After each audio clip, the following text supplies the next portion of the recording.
নমস্কার, তন্দ্রা লিটল ওভেনে আপনাদের সকলকে স্বাগত। আজকের রেসিপি চিংড়ি মাছ দিয়ে পুঁই শাকের চচ্চড়ি। এটি একটি সাধারণ রান্না, তবে রান্নার ধরন ফের আছে। আমি আমার মতন করে রান্না করলাম, আরেকজনের মতন করে রান্না করবে। আপনারা আমার রান্নাটা একটু দেখুন, আশা করি ভালো লাগবে। এখানে কিছু পুঁই শাক আছে, এই পুঁই শাকগুলি আমি এখন কেটে নেব। এটা কেটে টুকরো টুকরো করে পরিষ্কার করে ধুয়ে নিয়ে আসব। এই শাকগুলি দিয়ে আজকে আমি চিংড়ি মাছ দিয়ে রান্নাটা করব। এখানে কিছু চিংড়ি মাছ আছে, এগুলো চাবড়া চিংড়ি, বেশ বড় বড় চাবড়া চিংড়ি। এই চিংড়ি মাছগুলোকে আমি একটু টুকরো করে নেব, যাতে ভালো করে তরকারির মধ্যে মেশে। কারণ এত বড় বড় সাইজ তো, তাই তরকারির মধ্যে ছাড়া ছাড়া হয়ে থাকবে। ভালো করে মেশার জন্য আমি একটু দু টুকরো করে নিচ্ছি চিংড়ি মাছগুলিকে। দুই টুকরো করে আমি আবার একবার ভালো করে ধুয়ে পরিষ্কার করে নিয়ে আসব। তারপর এই চিংড়ি মাছগুলি আমি ভাজবো। আর এখানে যা যা আছে সেগুলো হলো পুঁই শাক আছে, কুমড়ো আছে, আলু আছে, আর এছাড়া যা যা লাগবে আমি দেব। আপনি যা যেমন খুশি তরকারি এর সাথে অ্যাড করতে পারেন। কড়াতে তেলটা গরম হলে চিংড়ি মাছগুলো আগে দিয়ে দেবো।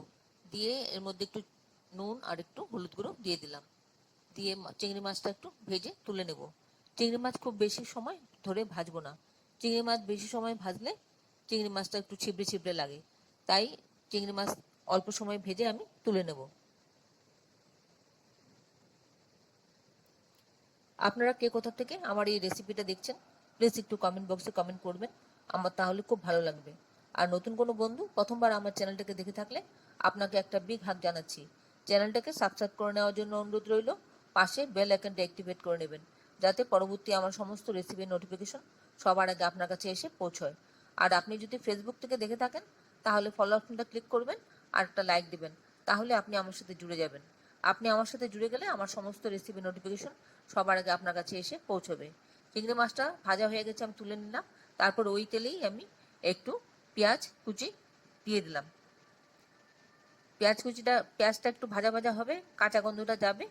যখন কাঁচা গন্ধটা চলে যাবে তখন আমি এর মধ্যে পুঁই শাকটা দিয়ে দেবো।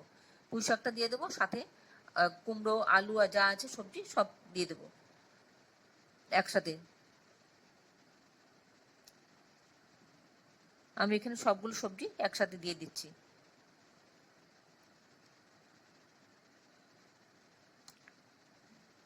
দিয়ে আমি এর মধ্যে এবার দিয়ে দেব একটু নুন, দেব স্বাদ মতন, আর একটু হলুদ গুঁড়ো দেব।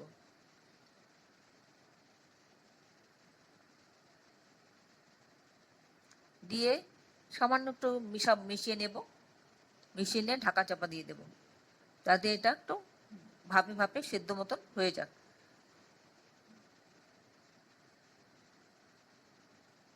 এবার একটু ঢাকা দিয়ে দিচ্ছি। 1 মিনিট মতন ঢাকা দিয়ে রাখি। 1 মিনিট বাদে ফিরে আসলাম। খুলে দেখছি অনেকটা বসে গেছে। এবার এর মধ্যে একটু রসুন বাটা আমি দিয়ে দিলাম, আর দিলাম টমেটো স্লাইস। দিয়ে সবটা ভালো করে মিশিয়ে নিচ্ছি।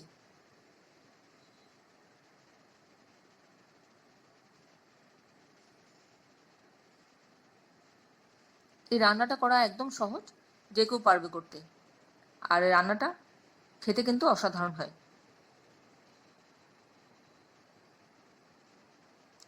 ভালো করে ঢাকা চাপা দিয়ে এবার খানিকক্ষণ একটু ভাপে ভাপে থাকবে। একটু নাড়াচাড়া করে করে এভাবে উল্টে পাল্টে নরম করে নেব।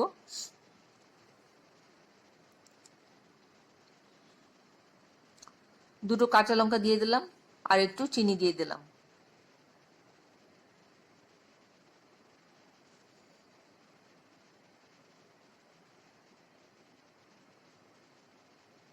এভাবে মাঝে মাঝে একটু উল্টে পাল্টে দেবো, যাতে সব দিক থেকে হিটটা লাগে আর সবজিগুলো সব ভালোভাবে সেদ্ধ হয়ে নরম হয়ে যায়।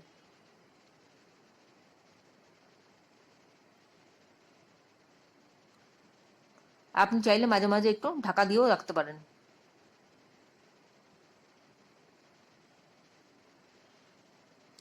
দেখছি একটু নরম হয়েছে কিনা, আর একটু হবে, শক্ত হয়ে আছে।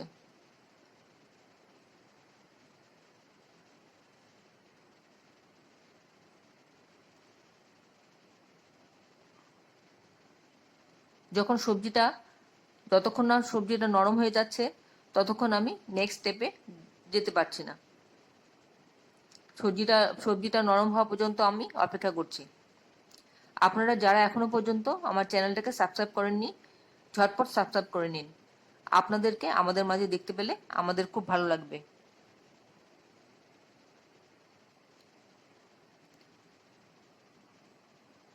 এবার এর মধ্যে দিয়ে দিলাম ভাজা চিংড়ি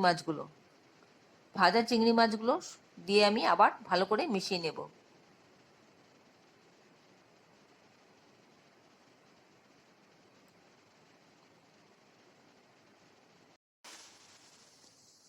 খানিকক্ষণ এইভাবে চিংড়ি মাছটা সাথে পুঁই শাকটা ভালো করে মিশিয়ে মিশিয়ে রান্না করব, যাতে চিংড়ি মাছের থেকে গন্ধটা পুঁই শাকের মধ্যে চলে আসে আর মিলেমিশে যায়। এইভাবে রান্না করলে, আমি কিন্তু মিডিয়াম ফ্লেমে রান্নাটা করছি, ফ্লেমটা বেশি বাড়ানো যাবে না, তাহলে পুড়ে যাবে। এইভাবে খানিকক্ষণ নেড়ে চেড়ে রান্নাটা করে নিতে হবে। আপনারা যারা এতক্ষণ যাবৎ ধৈর্য ধরে আমার এই রেসিপিটা দেখছেন তাদেরকে অসংখ্য অসংখ্য ধন্যবাদ।